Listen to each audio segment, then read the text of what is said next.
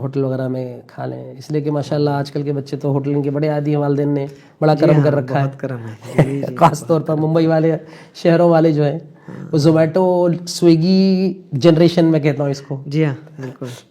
تو اس میں بھی ہوتا ہے بچے آرڈر کرواتے ہیں، والدین باہر سے ہی بھیج دیتے ہیں. تو یہ بہرحال حفظ ناظرے کا بالخصوص یہ نظام ہم نے کوشش کی ہے، اور اس کی ایک وجہ یہ بھی رہی ہے کہ اللہ آپ کو اچھا رکھے کہ میں آڈینس کو بتا بھی دوں کہ یہ ہمارے مفتی نثار صاحب قاسمی ہیں، یہ ہمارے دارالعلوم دیوبند کے ساتھی ہیں ماشاءاللہ، اور بڑا ان کے ساتھ ہمارا کمپٹیشن ہوتا تھا عبارت خوانی میں. حضرت مفتی خورشید صاحب گیاوی دامت برکاتہم کی بالخصوص کلاس میں جماعت میں.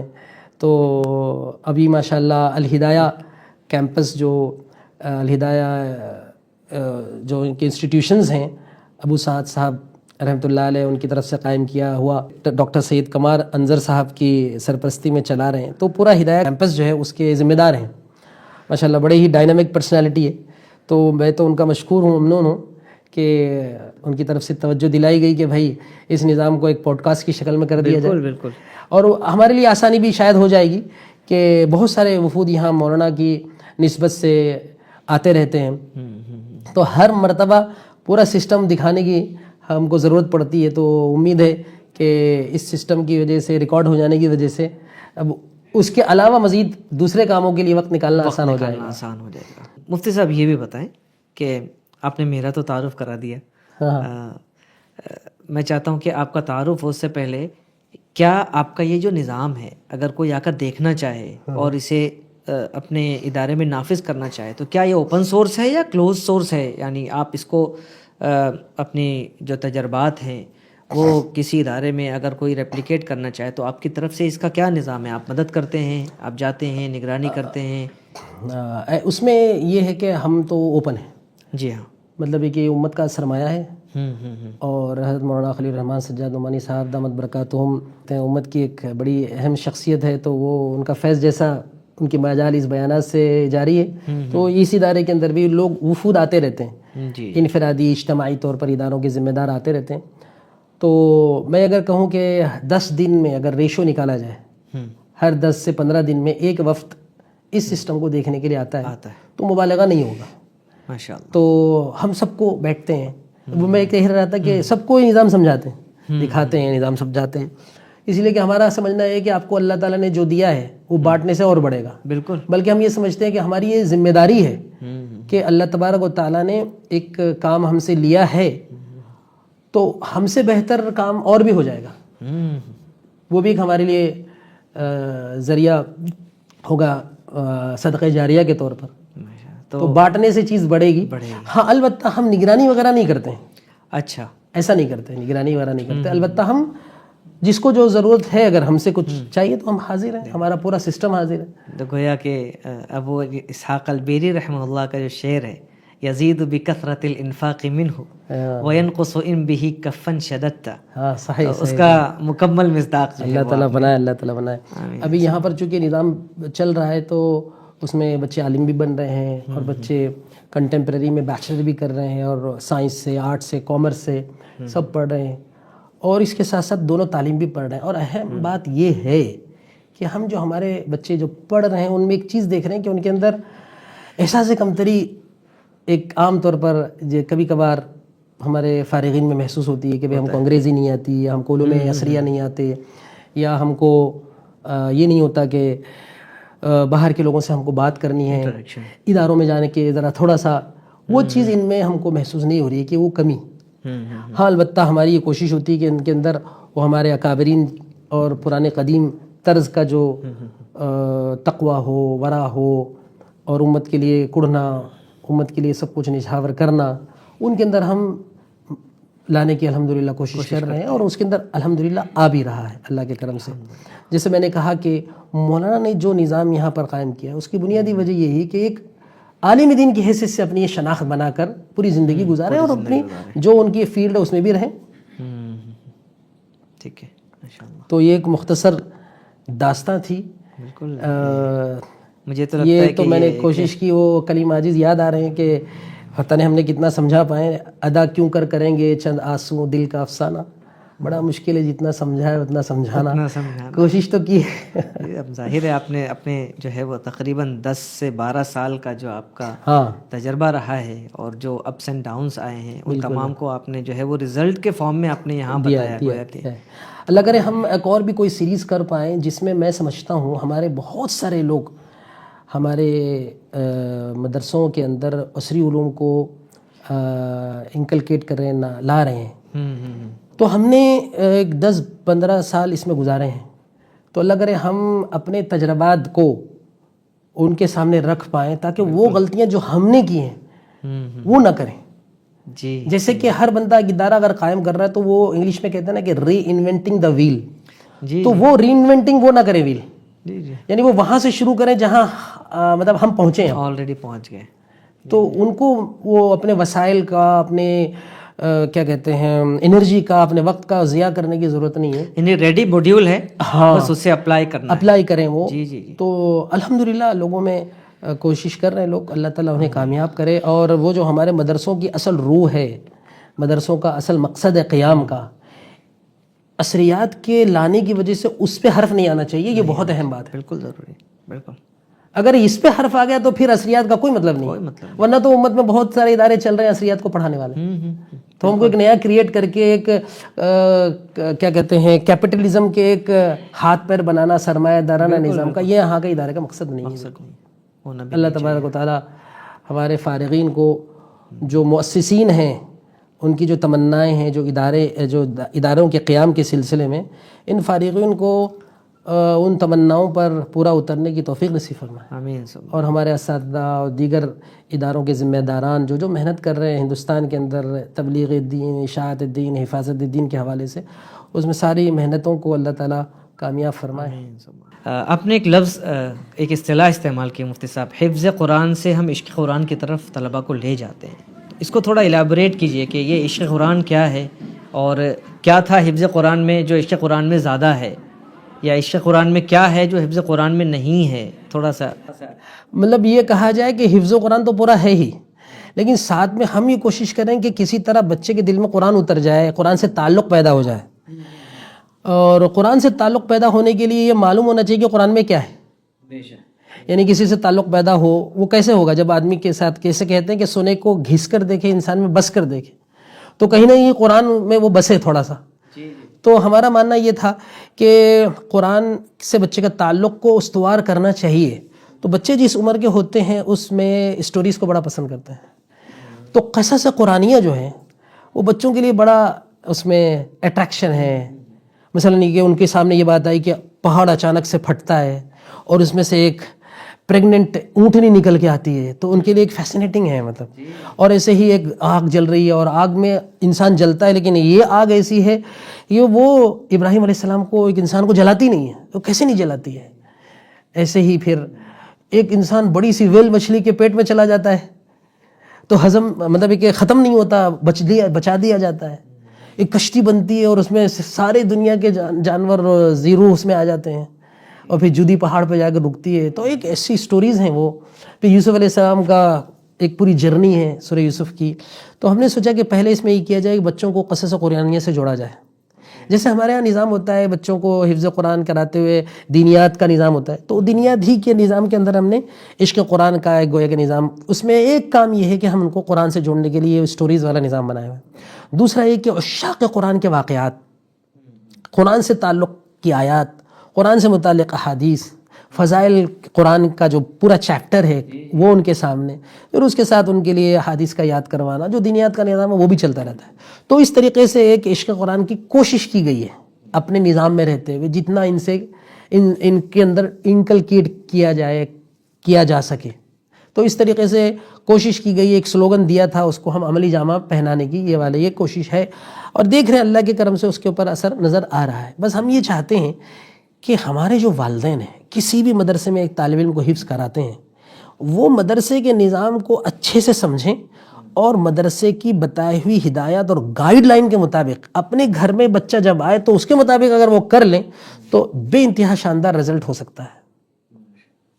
کسی اور وقت والدین کے ساتھ وہ ایک بنائیں گے پوڈ کاسٹ انشاءاللہ۔ اس میں والدین کا کس طرح سے بچے کے حافظ بننے میں ایک تعاون ہو سکتا ہے، بہت اہم، اس پر بھی انشاءاللہ ہم لوگ کسی وقت ڈسکس کریں اور بات کریں، تاکہ ہمارے جو پیرنٹس ہیں ان کے لیے بھی ایک لائن آف ایکشن مل جائے انہیں، کہ ہمیں اگر حافظ بنانا ہے اپنے بچے کو تو ہمیں خود کیا کیا کرنا ہو۔ بالکل بالکل، بہت اہم بات ہے، اور میں سمجھتا ہوں کہ آپ اس کو بڑے اچھے سے سمجھتے ہیں، اس لیے کہ آپ خود بھی اپنے ادارے میں حفظ بھی کرا رہے ہو، کنٹمپریری بھی پڑھا رہے ہو، اور ساتھ میں والدین کو بھی آپ دیکھ رہے ہو۔ عام طور پر والدین جو ہے وہ یہ سمجھتے ہیں کہ اب ہم نے مدرسے کے حوالے کر دیا، اب ہماری ذمہ داری ختم ہو گئی۔ اس کو میں کہتا ہوں کہ ہم نے آؤٹ سورس کر دیا ہے، ہمارا کام ہے پیسہ دینا، یا ہمارا کام ہے بچہ دے دینا، اب مدرسے کا کام ہے جو بنانا ہے بنا لو۔ جی، تو انشاءاللہ ہم لوگ انشاءاللہ جلد ہی اگلے بھی کسی پوڈ کاسٹ میں جلد ہی آپ کے سامنے حاضر ہوں گے، اور بھی بہت اہم باتوں کے ساتھ۔ آبویسلی وہ ساری باتیں تعلیم ہی کے ڈومین میں ہوں گی، کہ اسلامیات، دینی تعلیم اور عصری تعلیم کا جو ایک مرجر ہے، اس میں ہم کس طرح سے ہمارے طلباء، ہمارے علماء، ہمارے جو اسکالرس ہیں، ہمارے جو فارغین ہیں، ان کو ہم کس طرح سے اور زیادہ سے زیادہ ویل ایکوپڈ کر سکیں کہ وہ مستقبل میں امت مسلمہ کے لیڈر بنے۔ ظاہر ہے اب دجال کے آنے کا زمانہ بالکل قریب ہے، جیسا کہ اللہ والے اور علماء بتاتے ہیں، تو اس کے لیے بھی ہمیں رجال کار چاہیے، فائٹرز چاہیے، ہمیں سپاہی چاہیے۔ تو کس طرح سے ہم اس میدان میں بھی اس زاویے سے بھی سوچ کر اور عملی کوشش کر کے اپنے آپ کو اور امت کو تیار کر سکیں، انشاءاللہ جلد ہی ہم دوبارہ پھر سے مفتی صاحب کے ساتھ کسی نہ کسی تو عنوان پر پوڈ کاسٹ میں آپ کے سامنے روبرو ہوں گے انشاءاللہ۔ اب اجازت دیجیے، السلام علیکم ورحمۃ اللہ وبرکاتہ۔ وعلیکم السلام، جزاکم اللہ خیر، حسن الجزا۔